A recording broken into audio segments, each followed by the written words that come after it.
नमस्ते प्रणाम गीता ध्यान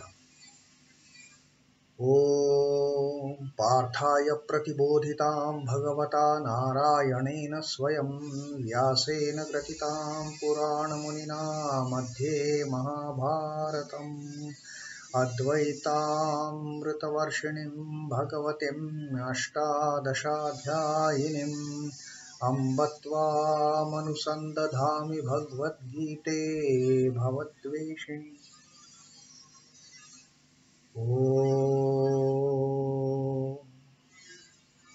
ओ Bhagavad Gita, with which Lord Narayana himself gave enlightenment to Arjuna. The ancient sage Vyasa included it in the Mahabharata. O goddess, showerer of the nectar-like knowledge of non-dualism contained in your 18 chapters, O my affectionate mother, the destroyer of rebirth, I meditate upon.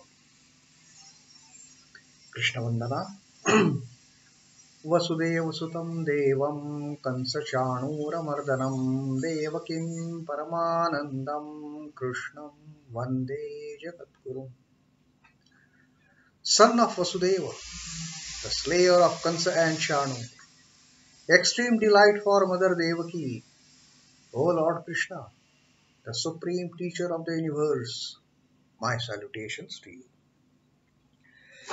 So today we will read the 9th shloka of the Jnana Karma Sannyasa Yoga, the 4th adhyaya, 4th chapter of Srimad Bhagavad Gita.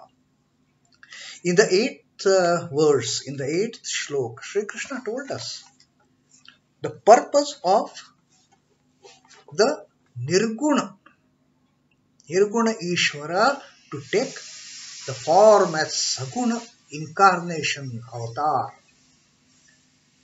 He had told us in the 8th shloka that for protection of the good and for destruction of the wrongdoers, paritranaya sadhunam vinashaya cha dushkrutam dharma samsthapanarthaya sambhavami yuge yuge. Age after age, I take birth, I incarnate myself as the incarnation for the protection of good, paritranaya sadhuna, and vinashaya cha dushkruta, the destruction of the evildoers, the wrongdoers. Not only that, dharma samsthapanarthaya, to re-establish the glory of the lost righteousness, of the right path.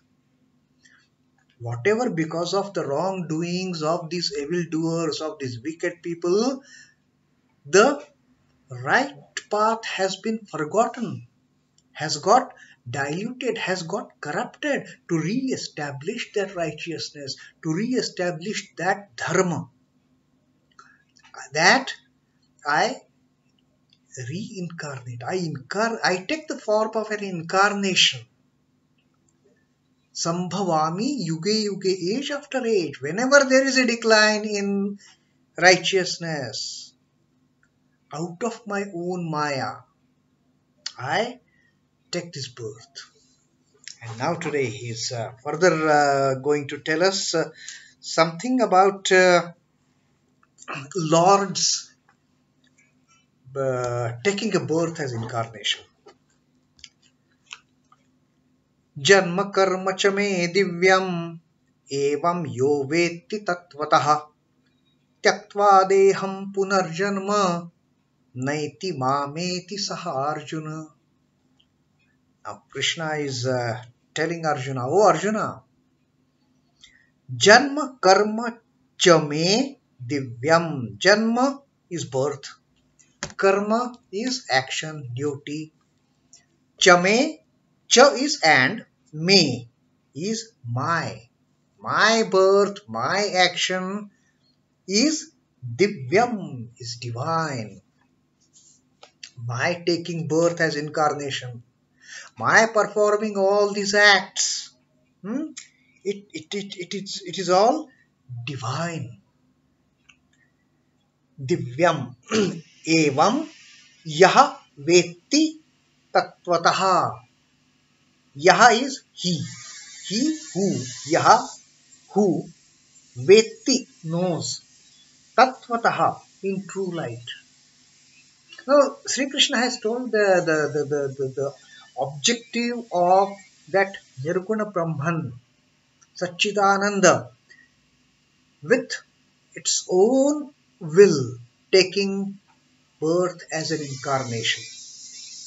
Now, Sri Krishna says, one who knows this, one Tattvataha in true light, one who knows this, my divine birth, my act, who knows this in the true light, Tyaktva deham punarjanma. Tyaktva is gives up. Deham, body. Having abandoned the body, punarjanma na iti Arjuna. Na iti. There is no rebirth for that person. Tyaktva, on giving up this body, punarjanma na iti. On giving up this body, there is no rebirth. Mam eti Arjuna. Rather, he comes to me, O Arjuna. When a person knows that this divinity behind my taking birth and my performing all these acts, he who knows this in the true light, that why Nirguna becomes Saguna, why Nirakara takes birth as a Sakar and comes age after age, Yuge Yuge, he takes birth, maybe at one point of time as Rama, at one point of time as Krishna, at another time as Jesus, maybe at another time as Ramakrishna. That he who knows this in true light, my taking this divine birth, my performing these divine acts for him, Tyaktva deham, when that person discards this body, when that person dies for that matter, when that person discards the body, having abandoned the body, punarjanma na iti. For him, there is no rebirth. Mam iti. Rather, he comes to me. He merges in me. That little self of his gets merged in myself, in the Lord's self. He who thus knows my divine birth and action in true light, having dropped the body, comes not to rebirth again, but comes unto me, O Arjuna. And this is the greatest of the truths. This is the greatest of the secrets that Sri Krishna is telling Arjuna. The unborn Ishvara puts on the appearance of birth and growth by his divine power. He says, with my Maya, I take birth. Age after age, yuge yuge, I take birth. Whenever the righteousness declines, whenever dharma declines. Similarly, the actionless entity stages holy activities for the good of the world. Sri Krishna says there is no need for me to perform any actions, but for the good of my creation. After all, created is his own creation.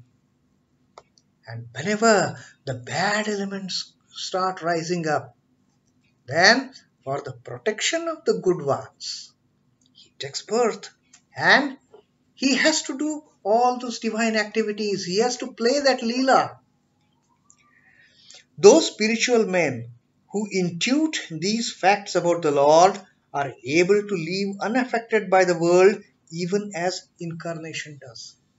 One who understands the import of Lord's advent, one who understands this intricate secret behind the Nirakar becoming a Sakar, Naishkarmya, getting into the karma, performing the karma. That person When he understands this in the true light, when he understands true import of the Lord's Leela, of taking birth and performing actions, for him it is as good as merging in with the incarnation. He has understood everything. He has understood the play of the Lord and he becomes one with the Lord. Ultimately, while yet in human frames, and after casting them off, those blessed ones get themselves merged in the Absolute. Having understood this fact, having understood this play of the Lord, that He takes birth for the cause of the creation, for the good of creation, and one who understands this with great devotion, who gains this knowledge, ultimately, after casting off the body, that person merges into the self. Pondering over the play of the divine as the human is a sure means to get at this great goal. Think about the Lord's Leela. Think about the Lord's play, the divine play that the Lord is playing in this creation. Think about it. And that is a sure short way of attaining liberation. By just surrendering ourselves as a devotee to the Lord, thinking about the Lord, contemplating on the divine play of the Lord. That itself is a path of achieving liberation. What Sri Ramakrishna has to say about this? Let us hear Sri Ramakrishna's words. Treat not the personalities such as Rama, Sita, Krishna, Radha and some others as mere allegorical entities. Don't just consider the myths created by somebody out of his own creativity. Don't think these as mere allegorical entities. Rama, Krishna, Sita, Radha. They were once in body and flesh as you are now. Sri Ramakrishna is talking to his disciples and devotees and he's telling them, don't think they were mere fantasies. At one point of time, they had also taken birth with body and flesh exactly as you are now. For you, you are real, isn't it? We all of us, we feel this is the reality. I am there. So Sri Ramakrishna says, just like you think you are, in the same way, in that particular time frame, at that particular place, all these incarnations, Rama, Sita, Krishna, Radha, they had taken birth in that with body and flesh. But because of their spiritual perfection, they seem more fictitious than factual. Naturally, Sri Krishna, a small boy, just killing off those demonic tendency people, that Putana, the female demon, the Rakshasi, who had come to crush Krishna by uh, feeding him from her breast the poisoned milk. What happened? Krishna, as a tiny infant, he killed that. And Sri Ramakrishna says, when we hear such kind of things, we start thinking, oh, they were all fantasies, they were all fictitious, they cannot be actual. So what Sri Ramakrishna means to say is, because of their spiritual perfection, they could do all those great things. They could do the things which for a normal being is impossible. But with their spiritual perfection, nothing is impossible for the Lord. After all, He has created this creation. So what is there that He cannot do? Ishvara and his incarnations are one and the same, even as the ocean and the waves are. So don't consider that all those incarnations, they were fictitious. They were just, the creations of someone's imagination. No, indeed, the Lord takes birth age after age. A visitor to a palace can see only some portions of it. When we go sightseeing, so some nice palaces there. We go to see the palace. We take a ticket, first of all, isn't it? Then we go and start looking inside the palace, what is there. But we can't see the whole palace. They just show us small tips and bits. Okay, this is there. This is where the queen used to go up and see what is happening around. This is where the people used to dance and all that. This is where the king used to hold his court. Only a few things we can see. We can't see each and every nook and corner of the palace. But the prince apparent can have free access to all parts of the palace. We as visitors, we can possibly we just maybe 25, 30, 50% of the palace. But prince, he has access to everywhere. Wherever he wishes, he can go because he's a prince. He is not a visitor who has bought paying the ticket and gone as a visitor. No, he's the prince. He can go and see wherever he wishes. Likewise, incarnations of God easily get into the various states of spiritual consciousness. It is their will.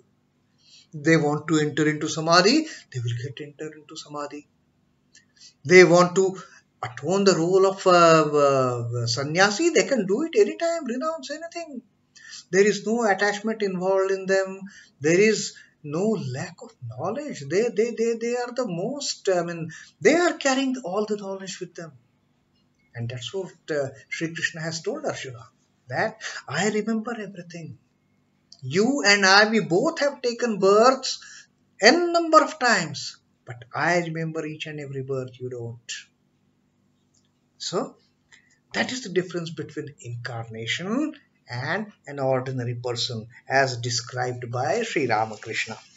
It is rather difficult to comprehend the infinite sporting in the finite human form. Just imagine, how much is the space above us? Immeasurable, isn't it? Now, what we are experiencing, the space within this room, is just a small, tiny fraction of that infinite space. So, what incarnations can do, it is extreme. Just by understanding this space, which is within this room, confined to these four walls, we can experience only that space. Can we experience the space that is beyond this? We can only think about it. We can only maybe get some idea about it. Okay, there is such and such space beyond these four walls. But for incarnations, whether the space in the four walls, the space outside is all their territory, the territory of the incarnations. It is extremely difficult for ordinary human beings to comprehend the infinite sporting in the finite human form. What all they can do, we don't know. To us, whenever we see at an incarnation in the human form, we perceive them from our perspective, from the way we perceive the world. When Sri Ramakrishna had, he was,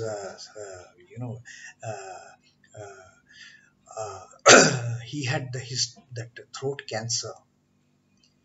There were some people who felt, and that's what Sri Ramakrishna says, some very close disciples and devotees, they were still with him when Sri Ramakrishna was suffering from that deadly disease. They were taking care of him day and night, and Sri Ramakrishna said, this is my inner circle. But the outer circle, who thought, oh, this fellow is suffering so much from that cancer, the disease. How can he be incarnation of God? If he was an incarnation of God, he would have just said, oh, get rid of this disease and I'm fine. So Sri Ramakrishna used to say, these people who are serving me, who are taking care of this body, they are the innermost circle. They know actually who I am, but they also know, although I am suffering in this human body, although I am suffering in this human body, they know who I really am. And therefore they are with me taking care of my suffering body. But those who could not comprehend the incarnation suffering in the human body in the form of Sri Ramakrishna, they just got away. They ran away. So that is the thing. Sri Ramakrishna says that it is very difficult to comprehend the infinite sporting in ordinary human body. Very few can understand this. During the advent of Sri Rama, it was given to 7 rishis only to understand his divine descent. Only the Saptarshis, they knew who he really was. Not his mother, not his father. They all treated Rama as their son. The brothers, they treated Rama as their brother. But only the Saptarshis, they knew who this fellow really is. For all others, he was a son of Dasharath, the prince of Ayodhya, husband of Sita, brother of Lakshman, Bharat, Shatrughna. That's it. And the future king. That's what people knew of Rama to be. This way, all incarnations are understood by only a few during his lifetime. It was only the Pandavas and especially Arjuna. They really knew who Krishna was. And when Krishna had opted either me without my army, he had to take a side, either Krishna with some uh, portion, that is with the either with the Pandavas or Kauravas. He had given 2 options. You can take either me without any weapon, I will not fight, or you take my army. And that's when Arjuna decided to go with his friend, to go with his guide, to go with his philosopher. Even though unarmed, for Arjuna, Krishna was much more than his army. And Duryodhana was so mightily happy. Oh, great! Krishna is giving me his army. Wonderful. Arjuna has taken Krishna without any arms, unarmed Krishna, but I am going to have his army. That's what Duryodhana thought. How wrong he was. Although there might have been spurts of moments where he realized, okay, Krishna was divine. But the delusion that he was under could not make it out that who Krishna really was. Bhishma knew it. So, and we have completed the reading of this 9th shlok. Now that this topic has come, very few can understand. Let me narrate one instance that is recorded in the Mahabharata. That when Pitamaha Bhishma was lying on that bed of arrows after he had fallen in the war, his wish was, he was Ichha Marani. He could wish, he could die at his will. So he had decided till certain period, I will not die. But then he was not capable of fighting anymore. So he had to lie down on a bed, and he was a Karma Yogi, Bhishma, Pitamaha Bhishma. So he said, all throughout my life, I have fought. I have fought. Earlier I fought for righteousness. Now I fought, to protect these evildoers. My wish is, till the time I am alive, I may be made. I should lie down on a bed of arrows, and that's what Arjuna prepared the bed of arrows through his archery skill of archery, and Bhishma was lying there. As Bhishma was lying, Krishna, along with Pandavas, they went to offer their pranams to him. And although, I mean, okay, they were from the enemy camps, but after all, Pitamaha Bhishma was Pitamaha Bhishma. So once he had fallen, he was no more a warring faction with the Pandavas. So all of them, after all, he was their great grandfather also. So the Pandavas and Krishna, they came to the deathbed of Pitamaha Bhishma, and they saw tears trickling down from Bhishma's eyes. And Arjuna said, Arjuna or Yudhishthir told Krishna, see, even a great learned soul, great learned person, the son of Mother Ganges, he's crying at the thought of death. What a miracle it is. And why is it happening? Is it because of his fear of death? Then Krishna, who knew the answer, why Bhishma was, crying. Krishna told, you only go and ask him. And then he went to Bhishma and asked, Pitamaha, why are you crying? And Pitamaha just smiled. He said, look here, all throughout my life, I am just not able to understand the Leela of the Lord. The Lord Himself is on your side. But look, you people have to undergo so much sorrow, so much unhappiness, so much misery in spite of the Lord Himself. So I fail to understand His play, and that makes me cry that even now I am not able to understand the play of the Lord. So that was story of Bhishma, why he was crying on his deathbed. That people cannot comprehend. It is extremely difficult to comprehend the infinite sporting in the human form. So that was the ninth shloka of the Jnana Karma Sannyasa Yoga. Janma Karma Chame Divyam Evam Yo Vetti Tattvataha Tyaktva Deham Punarjanma Naiti Mam Eti Arjuna. They all come to me only if they realize this. So that is what Sri Krishna wants us to realize, that yes, the Lord can perform this. The Lord can take a birth, take a divine birth. Lord can get involved in the activities of protecting the good and destroying the evil, and then they can get rid of the rebirth. They can get rid of the cycle of birth and death and come to me. Om Namo Bhagavate Vasudevaya. Sri Krishna Arpanamastu. Jai Sri Ramakrishna. Jai Thakur. Jai Swamiji.